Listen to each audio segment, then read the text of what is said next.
ఒక ఉన్నతమైన ఆ పాత్రగా దేవుడు ఏం చేశారు మనను మలిచినట్లుగా పరిశుద్ధ గ్రంథంలో అయితే మనం చూస్తూ ఉన్నాం. ఎందుకంటే బండను దేవదూతగా ఆ శిల్పి ఏ విధంగా చూడగలిగి ఉన్నాడు. ఇప్పుడు ఆ సహోదరి సోదరా, మామూలు చెక్కలతో చూడండి చేసిన ఆ వడ్రంగి చూడండి, అది కేవలం ఒక చెక్క. ఇదంతా కూడా ఏంటి, ఒక చెక్క.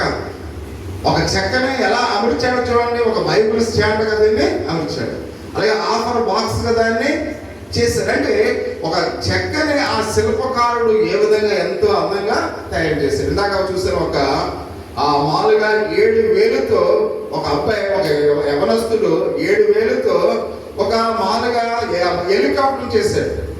ఒక 7,000 ఖర్చుతో ఏం చేశాడు, ఒక ఇంజనీరు ఒక హెలికాప్టర్ చేసి ఆ గ్రామస్తులందరి సమక్షంలో అందులో ఎక్కి పైకి ఎగిరిపోయాడు. ఎంత ఖర్చు చేశాడు? 7,000. అంటే చూడండి, అంటే ఒక శిల్పి ఒక చెక్కను ఒక అందమైనదిగా తయారు చేసినట్లుగా మనం చూస్తూ ఉన్నాం. ఒక శిల్పి ఒక అందమైన స్టాండ్ తయారు చేస్తూ ఉన్నాడు, ఒక అందమైన ఆ కబోర్డ్ చేస్తూ ఉన్నాడు. అంటే ఒక శిల్పి పనికిరాని పాత్రగా ఉన్న దానిని ఒక ఏం చేస్తున్నాడు, పనికొచ్చే పాత్రగా చేస్తూ ఉన్నాడు. అంటే మానవుని యొక్క జీవితంలో మనం చూస్తున్న ఆ ప్రకారమే విరిగిపోయిన పాత్రగా ఉన్న మనలను ఆయన ఏం చేస్తున్నాడు, మహిమగల పాత్రలుగా ప్రభు చూస్తూ ఉన్నాడు. ప్రియ సహోదరి సోదరుడా, ఆ రాయిలో ఉన్న ఆ యొక్క దేవదూతను ఏ విధంగా ఆ శిల్పకారుడు చూశాడో, ఇది తయారు చేసిన వ్యక్తి ఈ చెక్కలో ఏం చూశాడు, బైబిల్ స్టాండ్ చూశాడు. మీకు అర్థమవుతుందా? అలాగే పాప స్వభావం కలిగిన మనలను ఆయన ఎలా చూస్తున్నాడు, పనికొచ్చే పాత్రలుగా చూస్తూ ఉన్నాడు. అంటే పనికిరాని పాత్రలుగా ఉన్న మనలను ప్రభు మనం చూస్తున్నప్పుడు ఎలా చూస్తున్నాడు, పనికొచ్చే పాత్రలుగా, మహిమగల పాత్రలుగా ఆయన మనను మలుస్తూ ఉన్నాడు, చూస్తూ ఉన్నాడు అనే విషయాన్ని మనం చూస్తున్నాం. ఎందుకంటే యెహోవా నీవే మాకు తండ్రివి, మేము చికటమన్ను, అంటే మా జీవితాలను మలుచు అని వారు మొరపెడుతున్నట్లుగా మనం చూస్తూ ఉన్నాం. ఆయన మనను మలిచి మహిమగల పాత్రలుగా తన చేతులతో ఏం చేస్తున్నాడు, ఎత్తుకున్నాడు అనే విషయాన్ని పరిశుద్ధ గ్రంథంలో అయితే మనం చూస్తూ ఉన్నాం. అయితే ఇక్కడ రెండవ మాట మనం చూస్తూ ఉన్నాం. రెండవ మాట, విడిపోయిన పాత్రలు బాగు చేయు హస్తములని మనం చూస్తూ ఉన్నాం. ఏ పాత్ర అయితే పగిలిపోతూ ఉందో, ఏ పాత్ర అయితే విడిపోతుందో, ఆ విడిపోయిన పాత్రలుగా ఉన్న ఆ యొక్క పాత్రను ఏం చేస్తాడు, బాగు చేస్తాడు. సహోదరి సహోదరుడా, చూడండి, మన ఇంట్లో ఒక ఇదివరకు కారం వేయడానికి కుండలో ఉండేది. ఆ మాలుగా ఆ కుండ పగిలిపోతే ఏం చేస్తారు, పాడేస్తారు బయట. అంటే ఆ పగిలిపోయి పాడవేయబడే స్థితిలో ఉన్న ఆ పాత్రను దేవుడు ఏం చేస్తున్నాడు, బాగుగా చేస్తూ ఉన్నాడు. మనం ఏమైతే పగిలిపోయిన పాత్రలుగా ఉన్నామో అటువంటి పాత్రలు ఆయన ఏం చేస్తున్నాడంట, బాగు చేస్తూ ఉన్నాడు అనే విషయానికి మనం చూస్తూ ఉన్నాం. అందుకనే కీర్తన 31వ కీర్తన 12వ వచనములో ఒక మాట మనం చూస్తూ ఉన్నాం. 31వ, మరణమై స్మరణకు రాకున్న వాని వలె మరొకడిని ఓటికొండ వంటి వాడినైతిని. అంటే ఇక్కడ దావీదు మహారాజు చెప్తూ ఉన్నాడు, నేను ఎలా ఉన్నానో ఓటికొండ వలె ఉన్నాను. ఓటికొండ అంటే దేనికి పనికిరాని కొండ. అంటే ఈయన రాజు అయి ఉన్నాడు, గొప్ప అధికారాన్ని కలిగి ఉన్నాడు. అటువంటి అధికారం కలిగిన దావీదు అన్నాడు, నేను ఓటికొండనై ఉన్నానని మాట్లాడు. అంటే దావీదు పగిలిపోయిన పాత్రగా ఉన్నాడు. ప్రియ సహోదరి సహోదరులారా, దావీదు ఎలా ఉన్నాడ, పగిలిపోయిన పాత్రగా ఉన్నాడు. కారణం ఏంటంటే బెత్షెబతో ఎప్పుడైతే పాపము చేసి ఉన్నాడో అతడు ఓటికొండ అయినట్లుగా మనం చూస్తూ ఉన్నాం. ఎప్పుడైతే బెత్షెబతో అతడు దావీదు పాపం చేస్తాడో ఏమైపోయాడు, అప్పుడు వరకు పనికొచ్చే పాత్రగా ఉన్న దావీదు ఏమైపోయాడు, ఓటికొండ అయిపోయాడు. మన జీవితాల్లో ఎప్పుడైతే పాప స్వభావం మనలో ఉంటుందో మనము కూడా ఎలా ఉంటాం, ఓటికొండ వలె ఉంటాం, విలువలేని పాత్రలుగా ఉంటాం. ఎప్పుడైతే పాపము నీలో నాలో మనలో ఉంటుందో మనం ఎలా ఉంటాం, ఓటికొండల వలె ఉంటాం. అంటే ఎందుకు పనికిరాని పాత్రలుగా మనం ఉంటాం అనే విషయాన్ని గమనించాలి. అందుకనే ఆయన రాసైనప్పుడు కూడా ఏమన్నాడు, నేను ఓటికొండ అయిపోయాను. ఎందుకంటే తన హృదయములో ప్రియ సహోదరి సహోదరు అతని యొక్క హృదయము పగిలినట్లుగా మనం చూస్తూ ఉన్నాం. తన హృదయం ఏమైపోయింది, పగిలిపోయింది. అంత మాత్రమే కాకుండా మనస్సాక్షి అతను బాధిస్తూ ఉంది. అయ్యో నేను పాపం చేసి ఉన్నాను. ఎప్పుడైతే ఇక్కడ మనం చూస్తున్న ప్రవక్తకు నాతాను అతని యొక్క తప్పిదాలని ఎత్తు చూపించాడు. ప్రియా సహోదరి సహోదరుడా, ఇక్కడ మనం చూస్తున్న నాతాను అనే ప్రవక్త దావీదు చేసిన పాపాన్ని ఏం చేశాడు? చూపించాడు. నువ్వు చేసింది ఏంటి? అయినా ఎంతో పాపం చేస్తావని అక్కడ చెప్పినట్లుగా మనం చూస్తూ ఉన్నాం. ఎప్పుడైతే గొర్రెలు కాయు దేన స్థితిలో నుండి నన్ను హెచ్చించావని రాజైన దావీదు తన మనస్సాక్షి గద్దిస్తూ ఉంది. ఎందుకంటే నేను గొర్రెలు కాసుకునేవాడిని, ఎందుకు పనికిరాని వాడిగా ఉన్నాను. కానీ దేవుడు నన్ను ఒక రాజుగా నియమించాడు. అయినప్పుడు కూడా దేవుని యొక్క ప్రేమకు నేను ద్రోహం చేశాను. నేను పాపం చేస్తానంటే దేవుడు పనికిరాని వాడినైనా నన్ను రాజుగా చేసినప్పుడు కూడా దేవుని ప్రేమను నేనేం చేశాను? ద్రోహం చేస్తాను అని విరిగిన నలిగిన హృదయంతో దావీదు పశ్చాత్తాపడుతూ ఉన్నాడు. అంత మాత్రమే కాకుండా తన యొక్క ద్రోహం చేస్తుందని విరిగిన నలిగిన హృదయంతో ఆత్మతో తన పాపాన్ని ఒప్పుకుంటాడు. అందుకనే 51వ కీర్తనంతో కూడా దావీదు చేస్తున్న ఒప్పుకోలు మనం చూస్తూ ఉన్నాం. అంటే అక్కడ దావీదు తన యొక్క పాప జీవితాన్ని బట్టి నలిగిపోతున్నట్లుగా మనం చూస్తూ ఉన్నాం.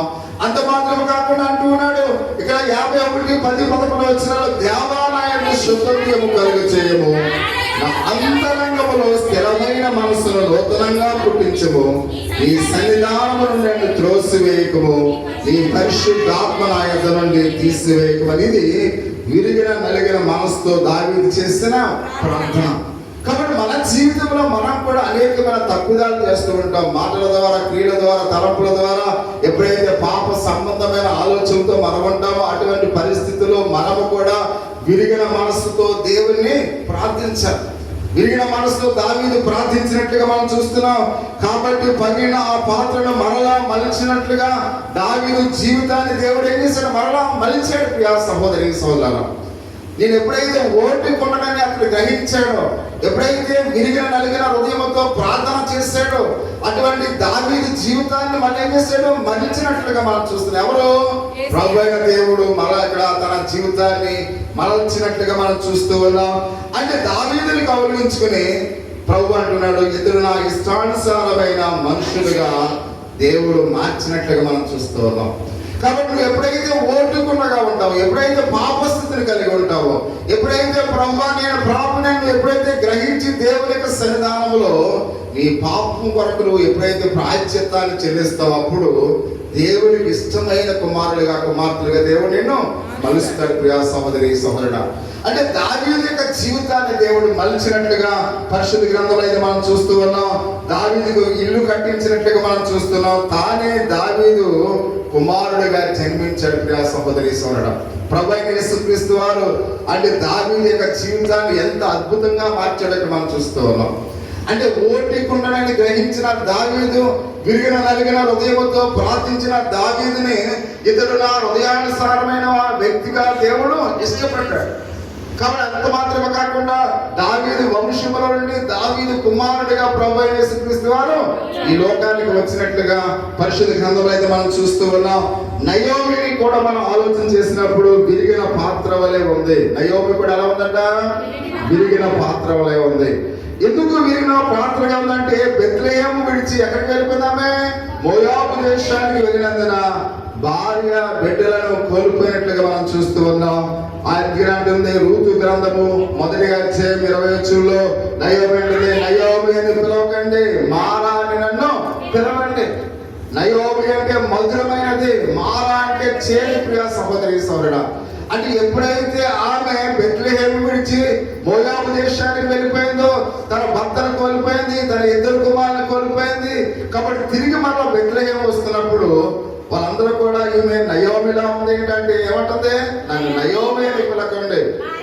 ఆ మా అక్కడైతే బాగా తన జీవితాన్ని చేదుగా ఆమె తన యొక్క అనుభవాన్ని అక్కడ గ్రహించినట్లుగా మనం చూస్తూ ఉన్నాం. అంటే దేవుడు నయోమిని ఇక్కడ రూతును త్రోసివేయక ఆ జిగట వనను మరలా మలిచి ఇక్కడ దాంట్లో రూతు నూతన జీవితాన్ని ప్రసాదించినట్లుగా మనం చూస్తూ ఉన్నాం. అంటే ఆ నలిగిపోయిన పాత్రలుగా ఉన్న ఆ యొక్క నయోమి యొక్క జీవితంలో, రూతు యొక్క జీవితంలో దేవుడు ఎంతో అద్భుతాన్ని చేసి ఉన్నట్లుగా మనం చూస్తున్నాం. ఇక్కడ రూతు వంశంలో నుంచి ఎవరు వచ్చారు? యేసుక్రీస్తు వారు వచ్చి ఉన్నట్లుగా మనం చూస్తూ ఉన్నాం. అంటే ఇక్కడ అన్న జీవితం కూడా ఒక పగిలిన పాత్రగా ఉంది అనే విషయాన్ని కూడా మనం గమనించాలి. అన్న జీవితం కూడా ఎలా ఉందంట? పగిలిన పాత్రగా ఉంది. ఎందుకంటే సంతానం లేని స్థితిలో అనుదినము కూడా ఆవేదన చెందుతుంది. ఆమె ఎప్పుడైతే దేవునికి మొరపెట్టిందో ఆశ్రయింపబడి సమయాలతో పాటు ఎంతమంది సంతానం దేవుడిచ్చాడు? 5 పిల్లలని అన్నకు ఇచ్చినట్లుగా మనం చూస్తూ ఉన్నాం. అని ఎప్పుడైతే అన్న విరిగిన పాత్రగా ఉందో, ఎప్పుడైతే దేవుని యొక్క సన్నిధానంలో ప్రార్థించిందో, దేవుడు అన్నాను ఏం చేశాడు? పనికొచ్చే పాత్రగా మాలుగా మార్చినట్లుగా మనం చూస్తూ ఉన్నాం. సంవత్సరాలు కూడా విడిగిపోయిన పాత్రగా ఉన్నాడు. ఎందుకంటే అతని యొక్క కళ్ళు లాగివేయబడినట్లుగా మనం చూస్తున్నాం. ఫిలిష్తీయులు ఏం చేశారు? అతని కళ్ళు ఓడబెరిగినట్లుగా మనం చూస్తూ ఉన్నాం. అంటే సంవత్సరం అంత బలవంతుడైనప్పుడు కూడా అతను ఎలా ఉన్నాడంట? విరిగిపోయిన పగిలిపోయిన పాత్రగా ఉన్నాడు. ఎప్పుడైతే హృదయంలో ప్రార్థించినప్పుడు దేవుడు మరలా సంవత్సరానికి బలాన్ని దయచేసినట్లుగా మనం చూస్తూ ఉన్నాం.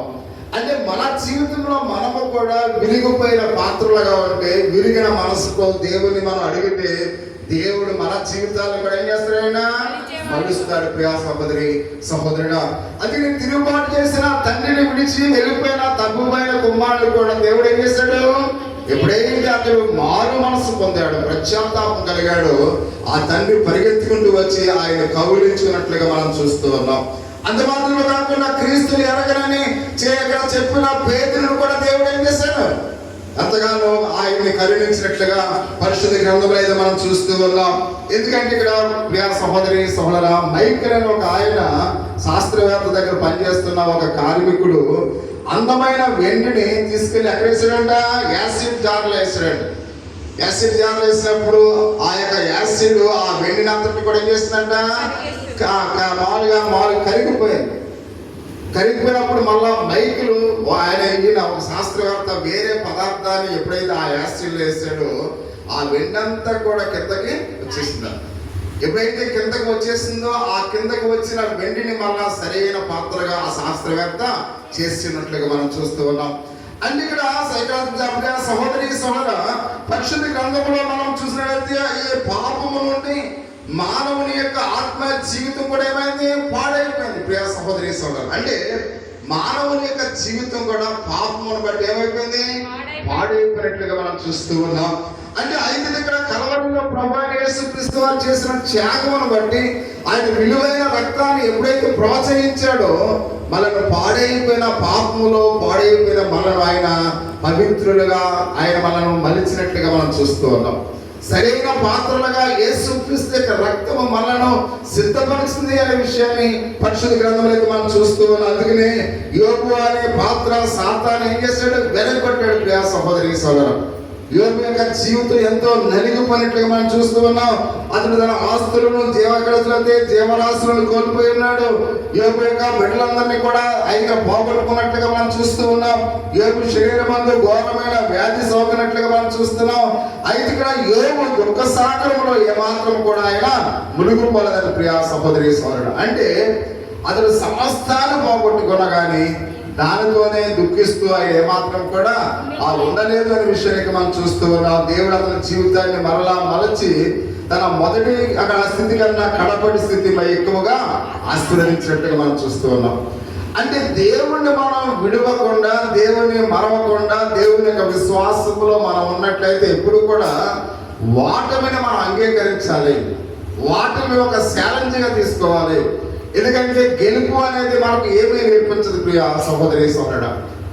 వాటమి అనేది మనకు అనేకమైన పాఠాలని నేర్పిస్తుంది. చూడండి, మనకు కష్టం వచ్చినప్పుడే నిజమైన స్నేహితులు ఎవరో, నిజమైన బంధువులు ఎవరో మనకి తెలుస్తుంది.